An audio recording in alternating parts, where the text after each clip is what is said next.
Bismillahirrahmanirrahim. Assalamualaikum warahmatullahi wabarakatuh. Alhamdulillahi ma'na rabbi akhir rabb. Wa wasitatna al-musyaffa' abduhu al-muntaqab. Allahumma salli wa sallim ala sayyidina Muhammadin salatan taghfiru biha jami'ad dunub wa ala alihi wa sahbihi wa tabi'ina man ilaihi qad iktarab. Asyhadu an la ilaha illallah wa anna sayyidana Muhammadan abduhu wa rasuluhu sayyidil ajami wal arab. Amma ba'd. Ikhwan dan akhwat santri Pondok Sanad yang selalu dirindukan Rasul Nabi kita Muhammad sallallahu alaihi wasallam.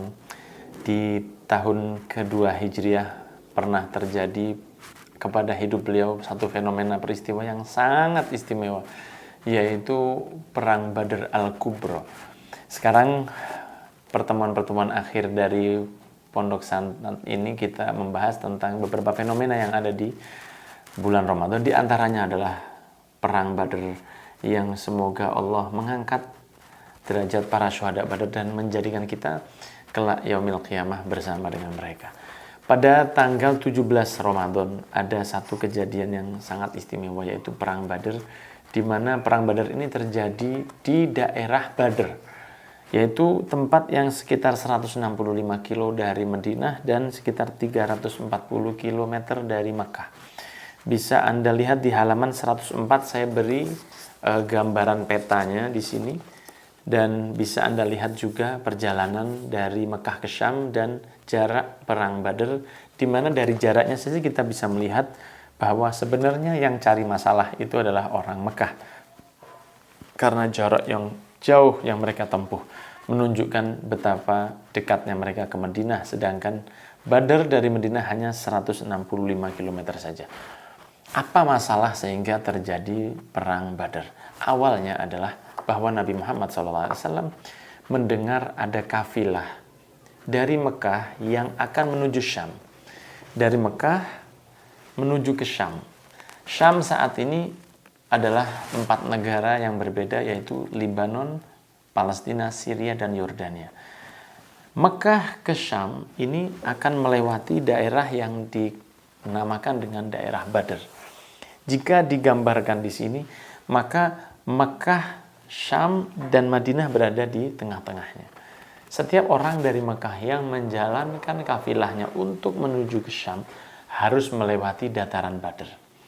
Dan ketika Abu Sufyan yang saat itu belum memeluk Islam membawa dagangannya untuk menuju ke Syam, Nabi Muhammad SAW mendengar kabar tersebut. Dan barang-barang yang dibawa oleh Abu Sufyan adalah barang-barang yang dirampas dari orang Islam ketika orang Islam hijrah ke Madinah. Tentu saja ketika hijrah ke Madinah, seseorang Muslim, sahabat-sahabat Nabi saat itu meninggalkan perabotan rumah mereka, meninggalkan kambing-kambing mereka, meninggalkan apapun yang ada di rumah mereka untuk berhijrah kepada Allah Subhanahu wa Ta'ala. Dan dari hal ini kita ketahui bahwa yang dibawa oleh Abu Sufyan barang-barang milik sahabat Nabi Muhammad SAW. Mendengar hal itu, Nabi Muhammad mengatakan kepada para sahabatnya, mari kita hadang kafilah Abu Sufyan dan kita ambil hak kita lagi. Ingatlah bahwa Nabi Muhammad tidak berangkat ke Badr untuk memerangi Abu Sufyan, hanya saja mau mengambil barang pribadi Nabi dan para sahabat yang dirampas dari Mekah, dari rumah-rumah mereka yang mereka tinggalkan ketika hijrah. Maka berangkatlah Abu Sufyan dan Nabi Muhammad SAW berangkat pula dari Madinah. Akan tetapi ketika sampai di Badr, Nabi Muhammad masih jauh tertinggal di belakang karena kabarnya pasti terlambat saat itu. Bisa kita bayangkan di zaman itu tidak ada telepon, tidak ada sosmed. Maka setelah beberapa hari Madinah baru mendengar keberangkatan Abu Sufyan. Ikhwan dan akhwat yang dirahmati oleh Allah, ketika Nabi Muhammad berangkat dari Madinah menuju Badr, Nabi Muhammad tidak ada persiapan untuk perang bersama sahabatnya. Maka bisa kita lihat persiapan yang sangat minim dari mereka. 313 orang yang hanya memiliki 70 onta saja, hanya membawa sekitar 3 kuda, 8 pedang. Dan mereka berangkat dengan berjalan bergantian naiki onta. Nabi Muhammad SAW bergantian dengan Sayyidina Ali, dengan sahabat Zaid untuk naik onta, 1 onta untuk 3 penunggang secara bergantian. Ketika Rasul naik onta tersebut, sahabat Ali bin Abi Thalib dan Zaid mengatakan, mereka telah rapat sembunyi di belakang mengatakan, wahai Sayyidina Ali, sebaiknya kita mengatakan kepada Rasul agar Rasul tidak gantian dengan kita. Karena kita nggak mungkin meminta kepada Nabi untuk turun dari ontanya dan berjalan 165 kilo menuju Badr dari Madinah. Maka Sayyidina Ali mengatakan, saya juga setuju dengan wahai sahabatku. Dan ketika berjalan Nabi Muhammad SAW, datang waktunya bergantian untuk menaiki ontanya. Nabi Muhammad pun turun dan kedua sahabat ini mengatakan, ya Rasulullah, sesungguhnya kami adalah pemuda-pemuda yang kuat. Dan engkau sebaiknya naik saja. Karena saat itu Rasulullah berusia 54 tahun, maka para sahabat mengatakan, ya Rasul, sebaiknya engkau naik dan kami cukup berjalan sampai 165 kilo ke depan, dan insya Allah kita diberi kekuatan oleh Allah meski harus melewati padang pasir dengan minimnya persediaan air atau makanan.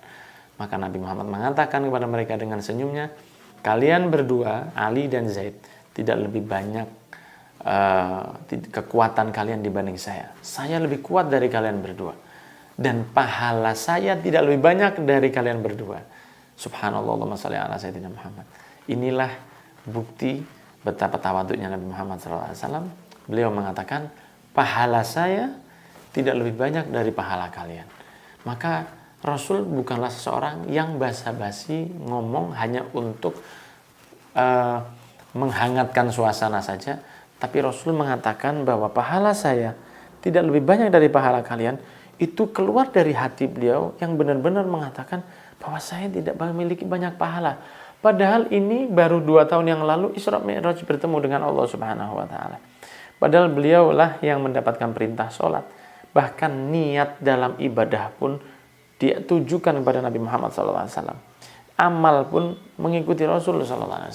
Sholat yang merupakan tiang agama, imaduddin, itu murni dianjurkan oleh beliau, shollu kama ra'aitumuni usolli. Sholatlah sebagaimana saya sholat. Akan tetapi ketika berhubungan dengan amal, beliau mengatakan, pahala saya tidak lebih banyak dari pahala kalian, maka saya juga akan turun dan berjalan sebagaimana kalian berjalan. Dan bergantian seperti itulah sampai datangnya mereka di Badr. Dan ketika sampai di Badr, ternyata Abu Sufyan sudah lewat dari Badr dan sudah dekat ke Syam. Maka mereka pun sampai di Badr dan mendengar bahwa kafilah sudah melewatinya. Kemudian Rasulullah SAW yang saat itu masih belum sampai di tempat peperangan yang sudah dekat dengan Badr, membahas dengan sahabat-sahabatnya, bagaimana dengan kabar ini? Ternyata Abu Sufyan telah lewat. Maka mereka pun mengatakan, kita akan terus ya Rasul hingga kita sampai di Badr. Kita menanti Abu Sufyan pulang dari Syam membawa dagangannya dan kita akan samperin dia di Badr. Ikhwan yang dirahmati oleh Allah, informasi yang terlambat yang didapat oleh para sahabat Nabi Muhammad SAW menjadikan Abu Sufyan sudah pulang dari Syam. Dan ketika Abu Sufyan pulang dari Syam, dia mencari informasi apakah ada rombongan yang menuju Badr. Abu Sufyan bertanya kepada orang-orang yang ada di sekitar, seorang diri menahan kafilahnya. Dia bertanya kepada beberapa orang yang baru saja lewat dari Madinah. Dia ditanya, apakah kamu lihat rombongan menuju ke Badr?